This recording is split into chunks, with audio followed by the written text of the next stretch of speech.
with all of these Mark Meadows text messages coming out, we stand at a very important point, I think, for our country.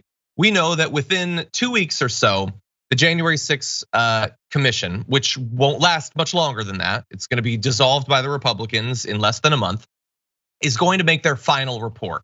They say there's going to be some sort of presentation or something. They're gonna be doing it right in the lead up to Christmas. I'm not sure if that's the best idea, but that's what they're doing. And supposedly they're gonna be criminal referrals, although we don't know if that's gonna include Donald Trump. They know, definitely, and I sort of understand why they would wait. They're not going to leak that 2 weeks before doing it because that gives the Republicans time to respond and everything. But even then, it's just gonna be a referral. It's just advice basically to the DOJ to do something about this. And we know that we've got the special investigation going on and all of these others. And my fear is that despite all of what we've seen in these text messages and the million steps of this scandal that have led up to this point, we already knew there were so many different reasons that they might not do anything despite the clear illegality and the threat posed, constitutional threat being posed by these people.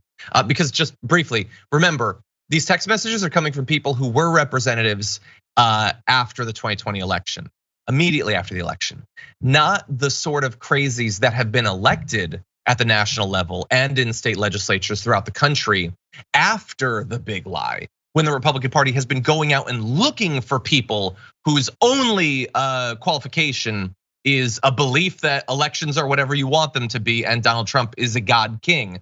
Those people are gonna be even crazier. They're gonna be in positions of power all throughout the country when and if the second round of this happens. We already know that they're worried about the political implications of charges against Donald Trump. But now I'm sort of wondering, like I've said for the audience, I've said as dangerous as Donald Trump is, I feel like him as a candidate makes it much less likely that the Republicans win in 2024 and makes it more likely that they put forward, more horrible Senate candidates and all that. What if that's part of the consideration being made by like the Democrats? Like maybe they're already disinclined to put charges up against Trump because they're afraid of their own shadows. What if they think, well, but if we do that, then maybe he won't be the candidate. And then maybe it'll be someone else who has a better chance of winning. And look, I want a bad candidate on the Republican side, but I also believe that the law is the law and there should be consequences for breaking it. I don't know, I've thrown a lot out there, River, what do you think? It sounds like a game of 4D chess. And I like what you're saying, I do think there are like implications there's no sides, but for both sides in the political arena to making indictments and all these things.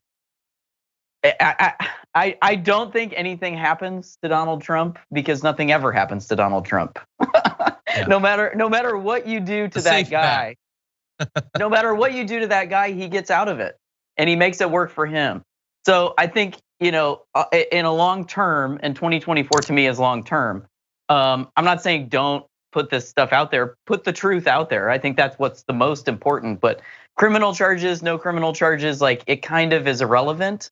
But I do think that knowing all these backdoor machinations of the GOP is important for the upcoming elections. And I think that personally, these other elections are more important in regards to this information, that like we need more independent and democratic representation in Congress and Senate and lower than that specifically. But I do agree with you, John. I'm curious to see what happens over Christmas. I know. Will there be a Christmas miracle? Yeah, and we need people at all these different levels who take this threat seriously. The Democrats had a chance to pass some sort of comprehensive voting rights bill, and they chose not to do that. They've made some small changes, like making it even more clear that the vice president doesn't just get to decide who becomes president, as if that needed to be more clear. But there are still so many ways that people could mess with this system. And there are some of the craziest, most conspiratorial people in the country are now in positions of power to do that in a number of different states. And I feel like there is a lot of Democrats that still are not taking that threat nearly serious enough.